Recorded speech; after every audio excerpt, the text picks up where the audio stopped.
And so I'd like to share with you some real world examples and going back to the most recent bear market that we've had in 22. So here are some of the things that I look at when I'm looking at bear markets and trying to look for early warning signs. The first, distribution. Now, what is distribution? Distribution is institutional selling, meaning that the big boys, your hedge funds, mutual funds, pension funds, that they are busy selling in the market. How do we know when that's happening? How do we know what distribution is? It's a down day on an index of at least 0.2% or more on heavier volume than the day immediately before it. That's the definition of distribution. There's typically a dry up in the number of stocks making new 52-week highs. There's typically an expansion in the number of stocks making new 52-week lows. Stocks that are setting up in base patterns, right? So stocks that have been consolidating for 5, 6, 7 weeks, somewhere in that vicinity. They tend to be very low quality, like they're very choppy, they're wide and loose, they're all over the place. That often symbolizes late stage action. There tends to be fewer and fewer setups overall, and setups are underperforming. So I want to share with you my spreadsheet where I track all of this stuff. This is a spreadsheet that I track and I share with my members. I will make my face a bit smaller here so you can see this. So I'm just going to scroll down to 22, right? So end of December actually was really towards the end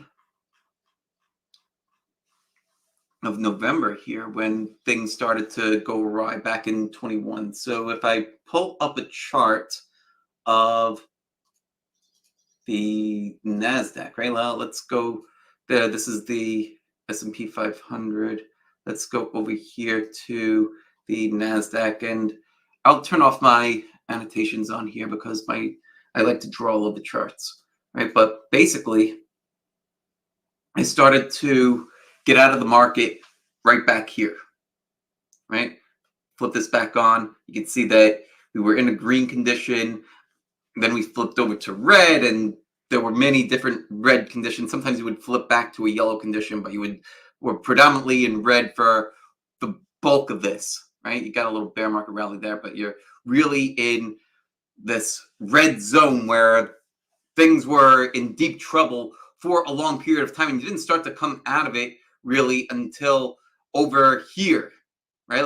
Like you have some instances where you're starting to get better, but you started to be a little bit more consistent with it later on, right? Over here, you had this little consolidation. Over here, pull back, and then it's been good since then, and we'll see where things end up now. But for back here, right, there were all the things that we were talking about in that slide. To remind you of what the slide said, there were all these things here, right? Get my face out of the way of it. Setups underperforming, dry up in breadth and quality of setups. Let's take a look at the spreadsheet, and I'll show you exactly what we were talking about. So all that was happening back in here, back in November, and I'll make my face a little bit smaller again.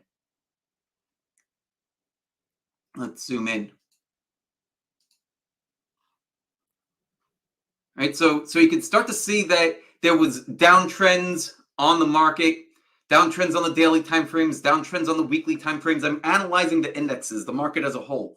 Then I'm starting to look at, well, what were the number of distribution days? How about the number of stocks making new 52-week highs versus new 52-week lows? We've got that over here.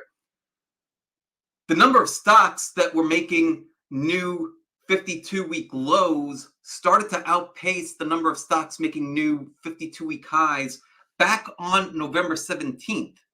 Back then, the market was making new highs, right? Let's zoom in on this a little bit, just to show you what I'm talking about. Over here, right? Market's starting to push higher over the next couple of days, while you had more stocks making new 52-week lows. That to me is a gigantic clue, and it's one of the reasons why I color code it as this red condition. The reason why I mark new lows automatically whenever I start to see the number of stocks making new 52-week lows start to outpace new 52-week highs is for this very reason, is that the market could start to roll over and it helps me to get out of the way.